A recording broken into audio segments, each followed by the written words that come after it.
What's good, YouTube? If you love basketball, you have come to the right place.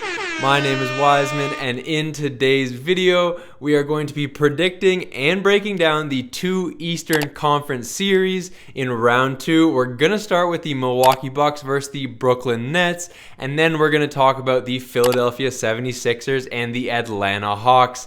Now, last night was a tough night for me, guys. The Los Angeles Lakers and King James were taken out, as you guys can see. Massive Lakers fan. However, the show must go on. So anyways, guys, before we hop into today's video, make sure to hit the like button, hit the subscribe button. I really do appreciate it. However, let's hop right into the first series.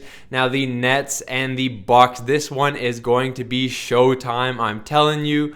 My prediction, well, we will get into my prediction in a bit. However, in the season series, the Milwaukee Bucks did take 2 out of 3 games.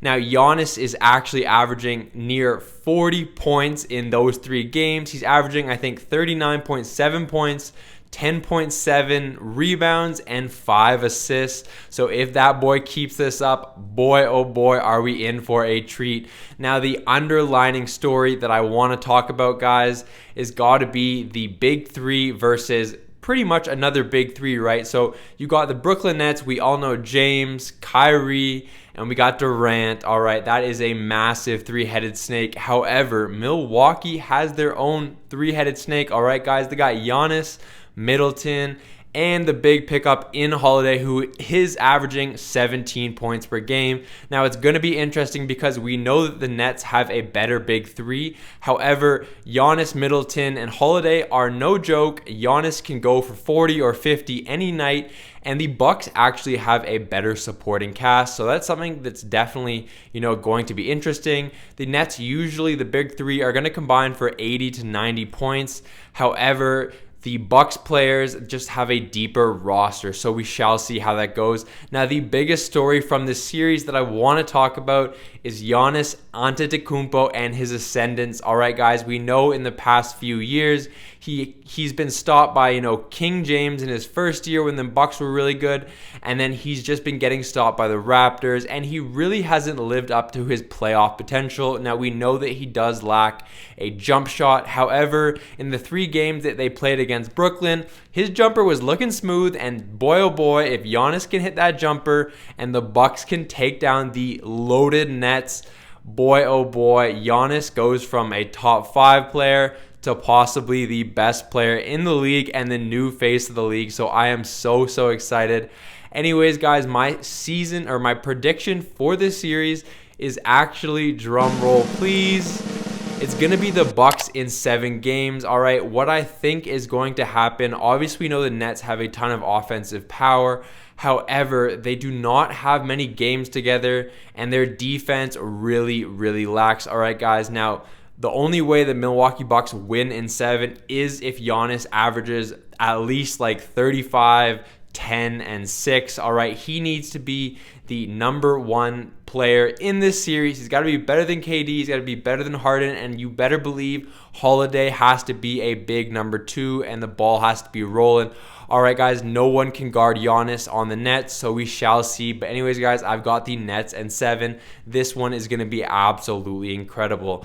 All right, moving on to the second series in Philadelphia and Atlanta Hawks. All right, now this one is going to be interesting. The season series was that Philadelphia took 2 out of the 3 games. However, the third game and the game that Philadelphia lost, their team was pretty much all out due to COVID protocol. Simmons wasn't playing, Tobias wasn't playing, Curry wasn't playing, and it was still a pretty close game, all right? So we can pretty much assume that if the COVID protocol wasn't in effect this year, it would probably be a 3-0 season series win for the Philadelphia 76ers. However, a big story and a key player to this series is obviously Joel Embiid. He went down against the New York Knicks, and I wouldn't be surprised if he wasn't playing the first 2 games in Philly.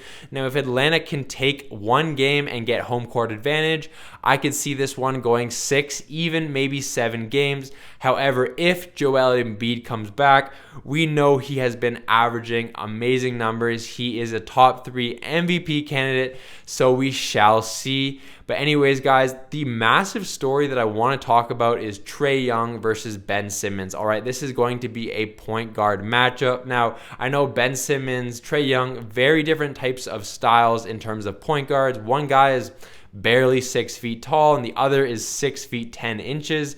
Now, Ben Simmons has been saying that he is the defensive player of the year, so I want to see that. I want to see Ben Simmons come out and strap down Trae Young because he's got the size, he's got the lateral quickness, and we shall see. Trae Young was a bucket against the Knicks. However, I want to see Simmons step up, and if he can lock down Trae Young, boy, oh boy, will that be a massive story. And then he should be the runner-up, or sorry, not the runner-up. He should win the Defensive Player of the Year. But anyways, guys, we shall see. My pick for this one is, drum roll please, is going to be the Philadelphia Sixers in 6 games. All right, guys, I think Embiid will come back in game 2 or game 3, and the Atlanta Hawks just have no absolute answer for Joel Embiid. All right, they've got Capella, but he's not going to be guarding Joel Embiid. All right, and Dwight Howard should be able to be good enough to, play against Capella. They did pick him up in the offseason from the Lakers, and he is a big body.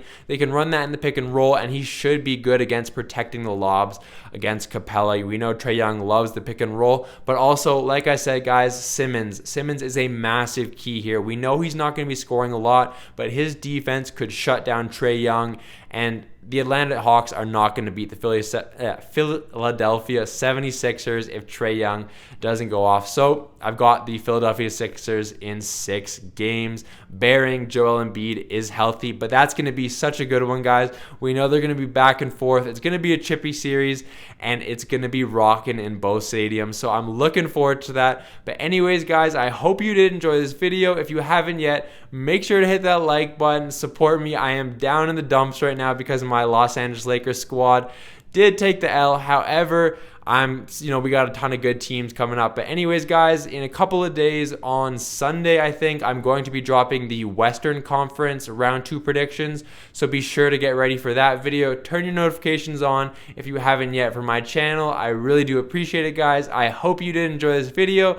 And until next time, guys, this has been Wiseman from Better Through Ball. I'm signing off. But before I dip, down below, make sure you let me know what teams you think are going to win, whether that's Philly or ATL or the Nets and Giannis. And give me your hot takes, guys. I love reading the comments.